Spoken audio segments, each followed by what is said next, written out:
Pro T Flare C.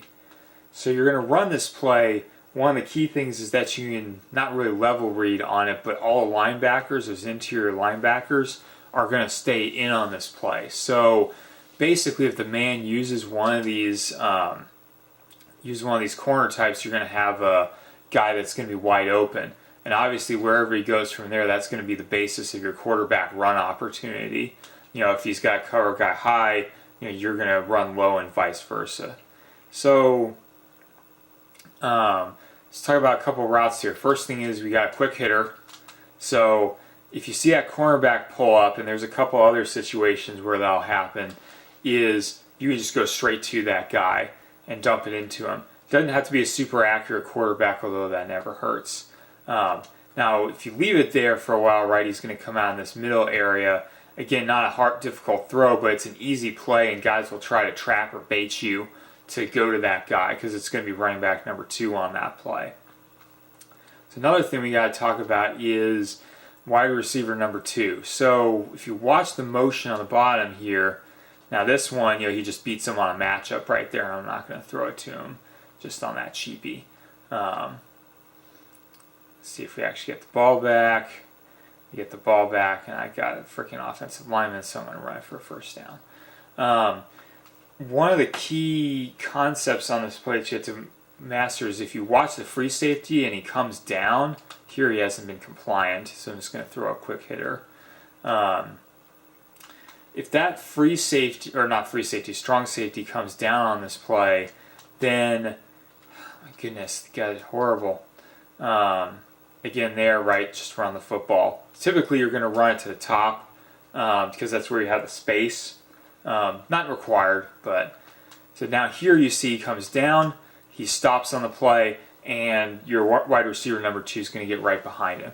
It's not a strict matchup thing when the free safety comes down. You saw a couple of times that the cornerback, you know, got beat on the coverage. Now that's just a pure matchup thing if you see that. But when that strong safety comes down, then it's going to be just can you get the ball into him at the correct time. You want to throw that ball right as the wide receiver passes a strong safety's shoulder. And if you do that, then it's basically a 100% play from a scheme standpoint. It's only a question if the quarterback's going to complete the pass. So here you'll see I'm going to actually do a little bit unorthodox throw to this guy. If you throw it from the bottom there, it's a lot more accurate to go into that tight end. Whereas if typically you're going to have to throw this from the top in order to get an accurate throw. Here, I mean, I wouldn't normally throw that, but I'm just showing you the angle to that play. So that's normally like the way you have to throw it to get an accurate one with most quarterbacks, but you can also do it from the bottom. So let's see here, once again, right, this is a, you know, it's not a great play. It's one of those things you might do if you're desperate and you're low on time, but I wouldn't recommend doing that. Now, you can go and you can do the, didn't time it properly. I don't throw this one a lot for a curl pass. But you can go right here for a curl pass on the wide receiver number 2. So you let him go into his break there, and now you have a jump ball.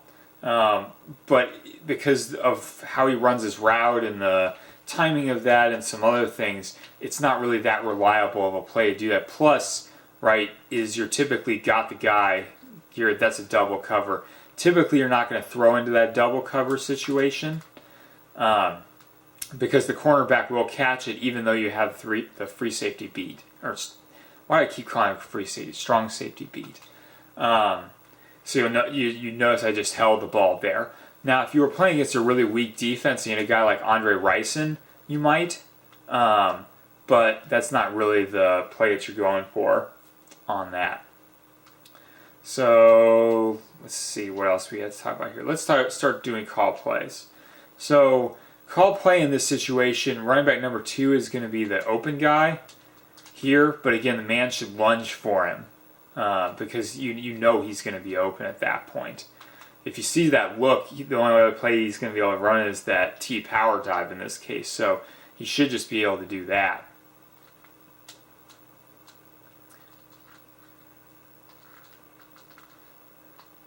do that. Sorry, I didn't call play. The other thing you can do is you can go to tight end on this. And this is a really dicey, really dicey play. But you'll see here when you're shifted to the top, the tight end play tends not to work because the corner is going to come down. Right there. Now, because I got frickin' Jim Jensen, I'm just going to punt it away because you're not going to see anything useful at this point. But you got Jim Jensen who comes to completion, but you see right there the coverage is all frickin' over that guy. But and I may just give it back so you can see it with the Dolphins. They're pretty good at this.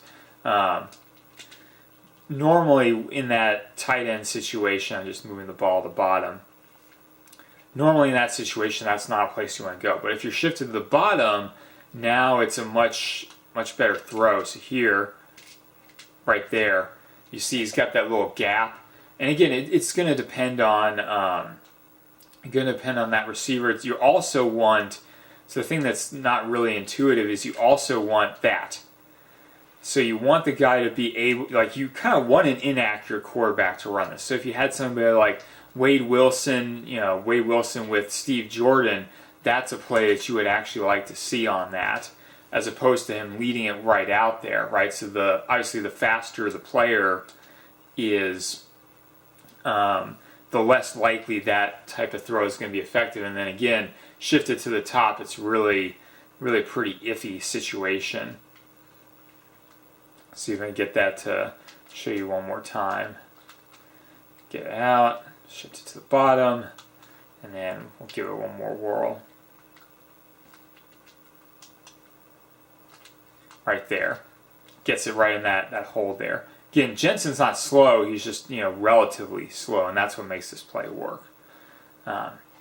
Anyway, hope you enjoyed this video about Pro T Flare C. Leave your feedback and comments, and I'll see you next time.